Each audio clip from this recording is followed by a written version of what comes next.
This is Dorothy the Bishop from the Oxford Historical Society. I would like to talk tonight and show you some slides about the historic leap of Oxford's Adeline Gray, which was taken on June 6, 1942. Adeline Gray was born in Seymour. When she was a couple of years old, her family moved to Oxford. Her father built this house at 481 Oxford Road, now the law offices directly across from the Oxford Town Hall. Living on the Oxford Road, she would have at some point attended the second Oxford Centre School. Adeline's daughter, Canaan told us that her mother did not speak any English when she started school, but was able to catch up with the help of a friend in the class. As a very little girl, Adeline used to love to jump off chairs and tables.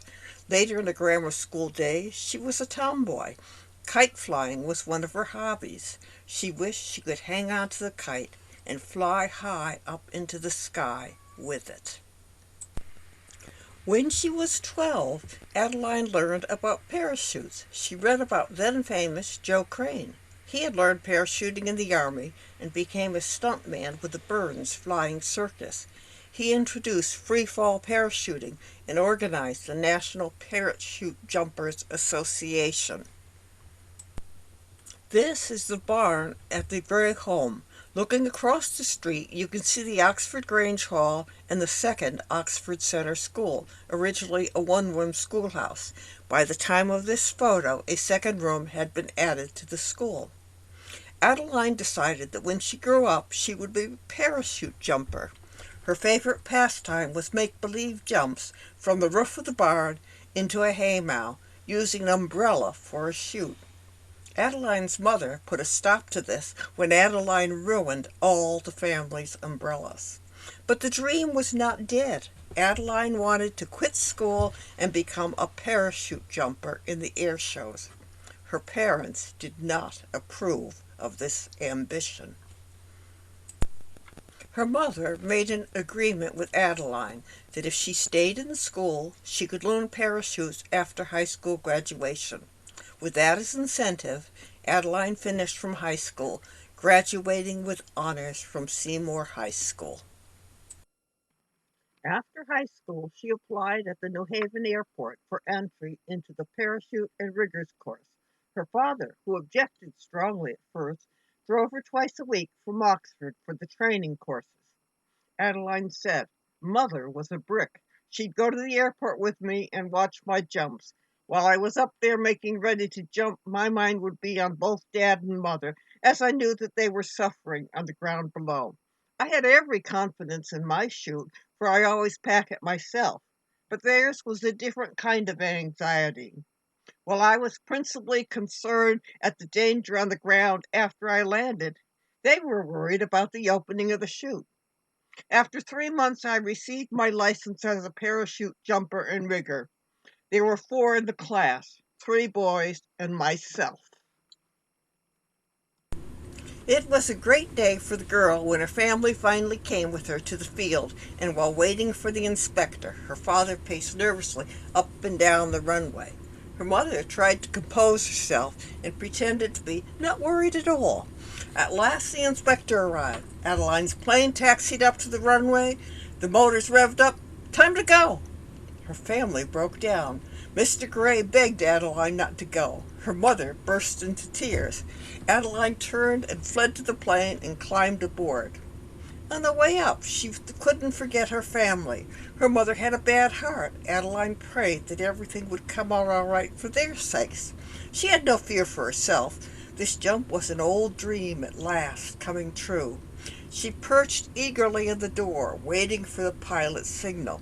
Jump! From 2,000 feet, she plunged headfirst out the open plane door into nothing. She missed the airport and landed in the woods in East Haven. Some farmers working in a nearby field rescued her.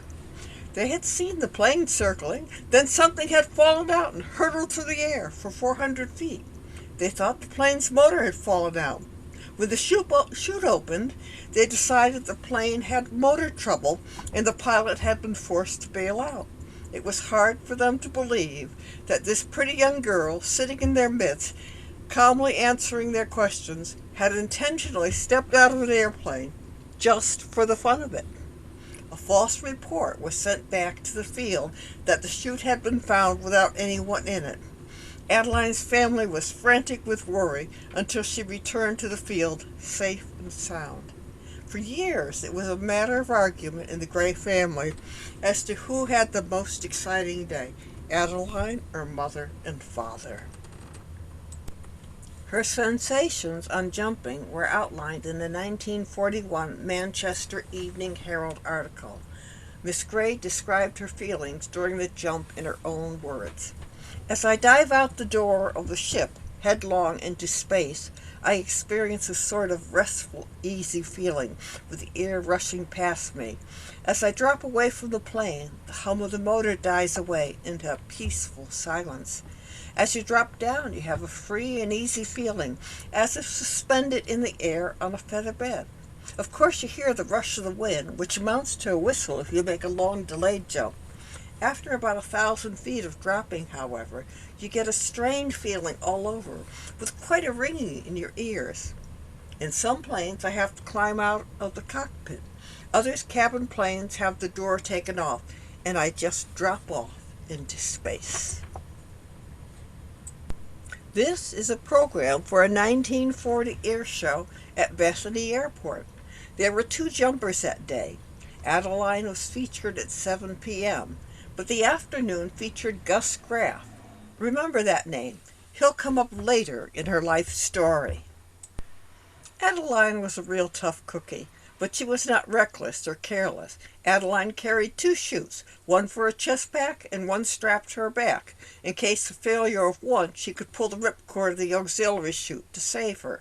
She had complete confidence in her equipment, as long as the chutes had been properly packed. To be absolutely certain that her chutes would work, she always packed her own. The only time that she had trouble with a chute was the one time that someone else packed her parachute and did a careless job of it. It almost cost her her life.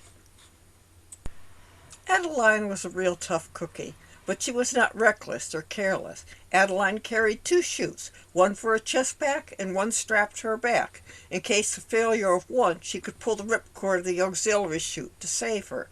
She had complete confidence in her equipment, as long as the chutes had been properly packed. To be absolutely certain that her chutes would work, she always packed her own. The only time that she had trouble with a chute was the one time that someone else packed her parachute and did a careless job of it. It almost cost her her life. The incident occurred at Canaan Airport in Canaan, Connecticut. Adeline was scheduled to go up immediately after she arrived at the field and had no opportunity to check the chute. She was given a choice of 3 chutes to use at her jump. She had time to pack but one, but in the last-minute rush to get a loft for the jump, a chute not packed by her was strapped onto her shoulders. So she trusted to luck, strapped the pack on, and went up 2,000 feet and jumped. She pulled the ripcord. Nothing happened. She continued to drop for 1,000 feet. It must have felt like a century in time. When the ripcord was pulled out, the chute opened, but the shroud lines were twisted. As they unwound, they spun her around in the harness like a top. After some hand manipulation, she managed to clear the shrouds, and the canopy opened less than 800 feet from the ground. She landed in a swamp bordering the airport. She scrambled out soaked and muddy and determined never again to let anyone else pack her chutes. There were, of course, other mishaps. There was a time she missed the airfield entirely and landed in a field because a bag of flour she used as a smoke trail fogged her glasses. The nearest she ever came to blacking out in a jump was at the Bethany Airport when she came down, parachute oscillating. She skimmed over the ground at first, but then went into the air a bit before she landed with a thud on her back.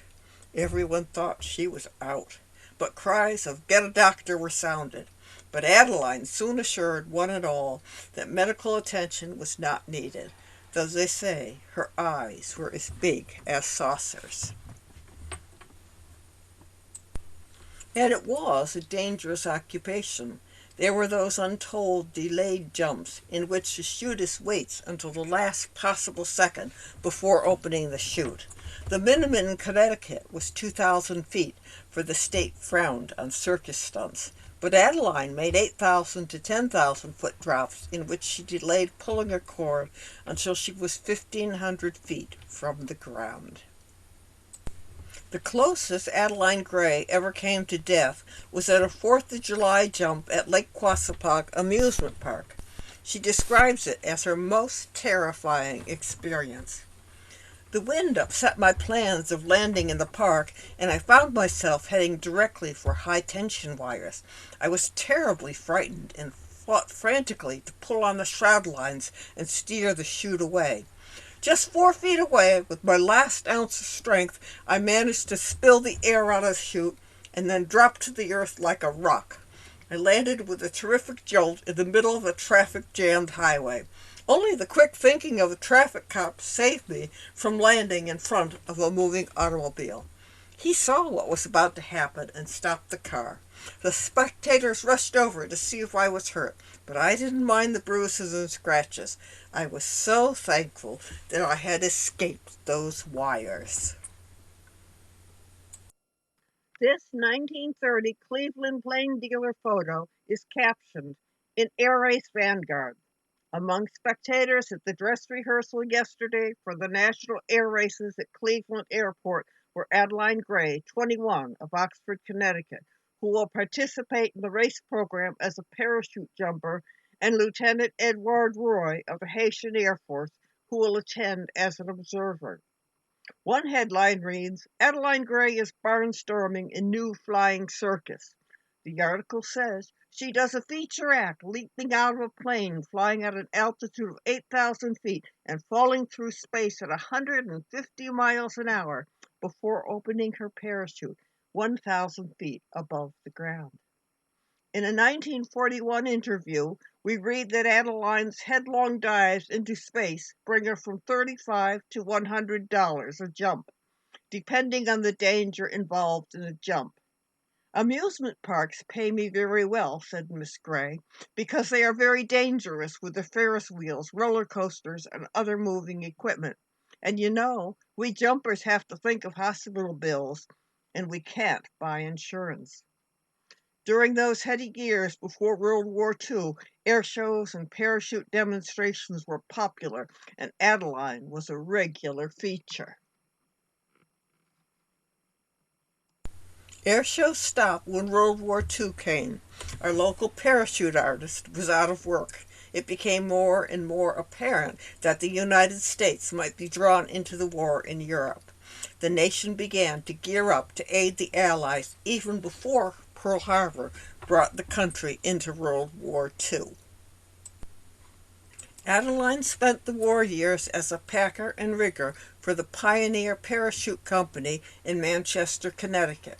It was here that Adeline became even more famous than ever. The following article appeared throughout the country. Richmond Times-Dispatch: Adeline Gray hits the silk without fear. Manchester, Connecticut. If the Depression was responsible for the forgotten man, the Second World War has produced the unforgettable woman. They are the spiritual, if not the lineal heirs of the woman who braved the Atlantic Ocean in the 17th century, fought Indians on the prairies in the 18th, and invaded business and the professions in the 19th. Adeline Gray is a conspicuous example, not as a woman soldier, sailor, or marine, but as a licensed parachute rigger and packer. She learned about parachutes by using them as a stunt jumper at air shows, and is now using that information as head of the repair shop at the Pioneer Parachute Company in Manchester, Connecticut. After putting in an 8-hour day, 6 days a week, cleaning, sewing, folding, and stowing the harnesses of the parachutes that come in from civilian pilot training schools for repair, Adeline spends the evening studying meteorology and air navigation for her pilot's license. Adeline's war years as a packer and rigger for the Pioneer Parachute Company led to even more fame. Parachutes had originally been made from cotton. When manufacturers changed to silk, they got a much better product. It was lighter than cotton, yet stronger and more resilient. In addition, it resisted mildew, which was a problem with cotton parachutes. As World War II advanced, the supply of Japanese silk was cut off, and no more could be imported.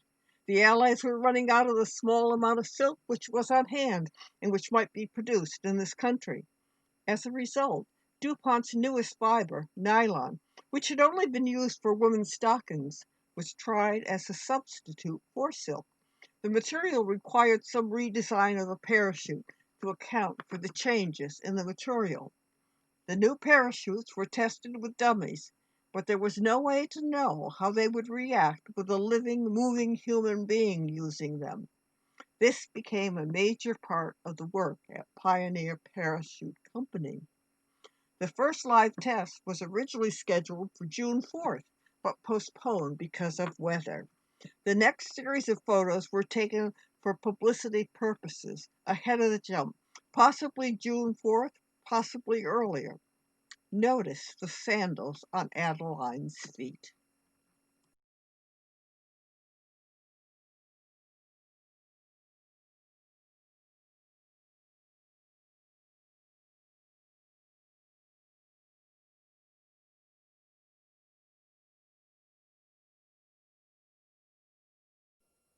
The AP wire photo caption says, Miss Adeline Gray, 21, touches up her makeup before taking off to test the first nylon parachute. She rigs shoots for the Pioneer Parachute Company in Hartford, Connecticut, and will jump from 2,000 feet in the first live test of the new Silk List Lifesaver. Heretofore, dummies have been used. Adeline Gray, 24, of Hartford, Connecticut, has her nylon parachute adjusted by her employer, J. Floyd Smith, before testing it in the descent.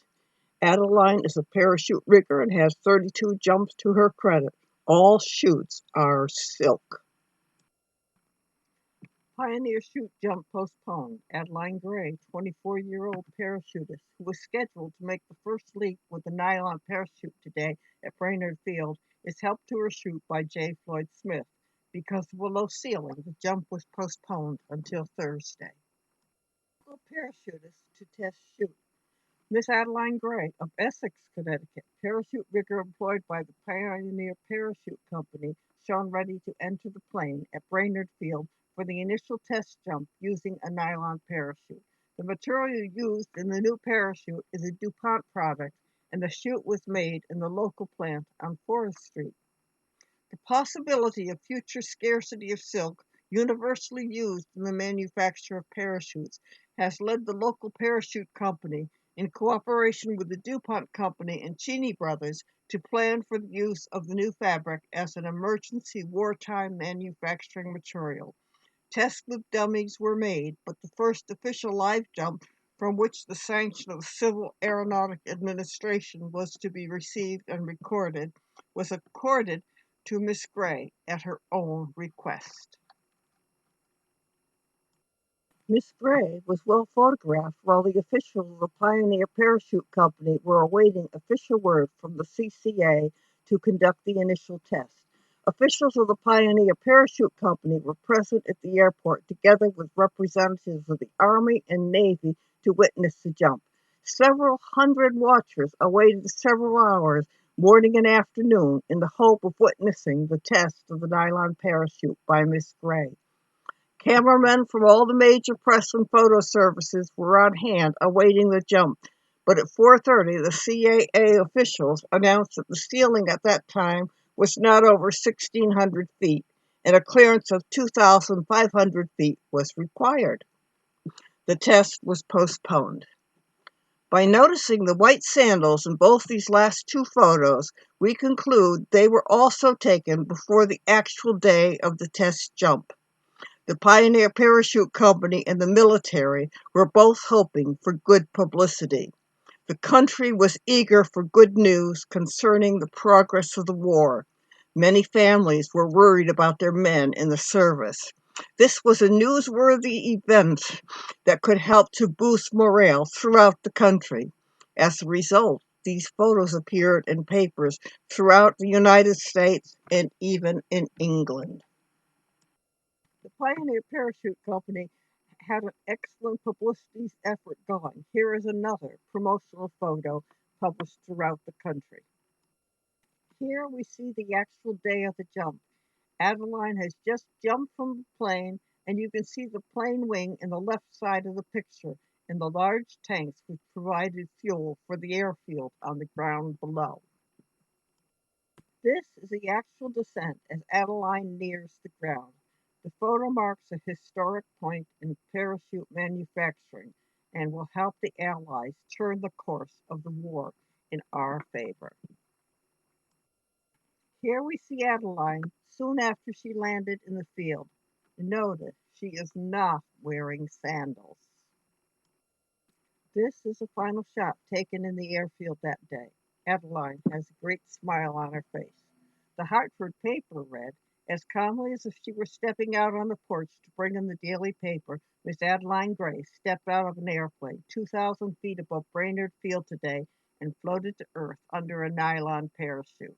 It was the world's first live test of a parachute made with this fabric instead of silk.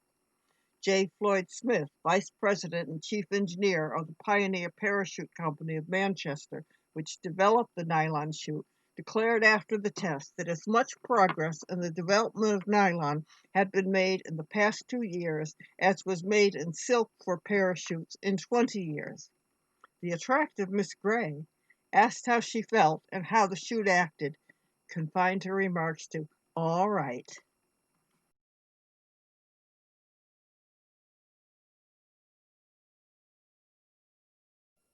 Adeline's historic leap made the national and international news and into popular comics as seen in this and the next two slides.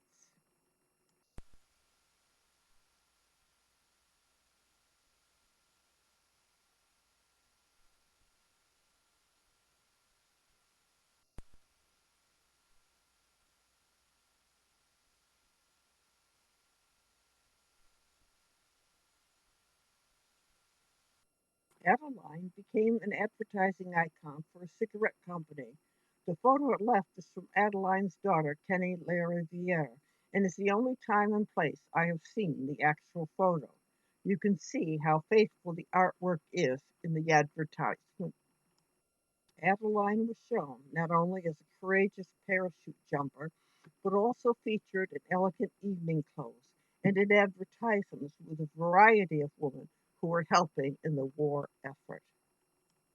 This pioneer ad was published in January 1945, a month before the Yalta Conference, as the war in Europe was over, but raged on in the Pacific Theater until September 2nd, 1945. This advertisement recounted the importance of the parachute in the war effort. It happened over Tibet. The order to abandon ship came as the Liberator returned from a bomb run on Formosa. The flak got her bad. Below lay wild and desolate Tiber. There was no choice but to bail out. Automatically they pulled the ripcords, and just as automatically their parachutes opened. 9 men floated safely to Earth, and friendly natives led them back to their base. You can multiply that incident of wars thousands of times. They're all the same. Dependable parachutes brought them to safety and home. The Pioneer Parachute Company is proud of the role it has played in saving the lives of American airmen, in spearheading many paratroop actions, and delivering tons of supplies on every battlefield in this war. It is a kind of performance that will mean greater safety for the thousands of civilian flyers in the years after peace, because you can count on Pioneer Parachute Company to produce lighter, stronger, dependable parachutes for peacetime aviation. To keep up with the demand for military supplies, the factories increased workers' hours and added additional shifts to rotate people and keep the factories open almost 24 hours a day. This article appeared on February 2nd, 1992, reviewing Pioneer's war production. It includes the following facts. During the war, Cheney brothers used over 13 million pounds of cotton, rayon, nylon, mohair, and other materials in addition to weaving silk. It produced over 62 million yards of cloth for the government, more than enough to circle the world twice around at the equator. With the war over, flying shows resumed and continued to attract loud crowds. Various newspaper headlines read, 4,000 spectators thrilled by Sky Devil's air show. Aerobatics and flying acts sponsored by the VFW are best ever put on here. And also, plane cracks up after show. Although military-type planes were not used, Howard Dutton and his Sky Devils presented an air show before 4,000 spectators at the Pittsfield Airport. The show featured aerobatics and novelty flying acts and was the best of its kind ever held in the area. Performers went through a 2-hour program. The feature was a highlight by Adeline Gray of Oxford. Parachute narrowly escaped injury when, after leaping from the plane at an altitude of 2,500 feet, the wind carried her to the northeast corner of the field and she landed in a tree about 50 feet from the edge of Barker Road. Adeline's first husband was Kenneth Johnson. They had 3 children. Together, they designed and patented a parachute release mechanism. Kenneth died in 1961 at the age of 55. In this talk, I mentioned a man named Gus Graf. He loved airplanes and parachuting. The top photo shows Gus sitting among a group of youngsters on the wings of a plane that Gus built as a teenager. Unfortunately, a World War I veteran with shell shock attacked and destroyed the plane, and it never flew. So Gus built another one, and that one he flew. The lower photo shows Gus Graf barnstorming in the 1930s. When Adeline was barnstorming, Gus was the pilot when she jumped. After Johnson's death, Graf reconnected with Adeline. They were married on October 29, 1969. Adeline died September 27, 1975. Her obituary read, "Woman parachutist dies at 59. Miss Adeline Johnson Gray Graf, 59, of Horsefence Hill Road, the first and for many years the only licensed woman parachutist in Connecticut, died Saturday at Waterbury Hospital after a brief illness.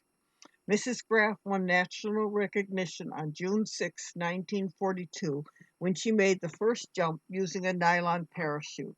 This was an important contribution to the war effort during World War II because the Japanese had cut off the silk supply. Adeline was buried in Trinity Cemetery, Seymour, alongside her first love, Kenneth Johnson. The Historical Society's goal in presenting this commemoration program is to honor an Oxford woman who made an important contribution to the World War II victory. It is hoped that through presenting this in public programs, the local schools, and the internet, we can perpetuate the memory of this Oxford original. She remains an inspiring part of our local history. I hope you have enjoyed this look at Oxford's Adeline Gray. You can support the continuing work of the Oxford Historical Society. Please visit our website at www.oxford-historical-society.org. There you can see current news and make a donation to help support the preservation of Mr.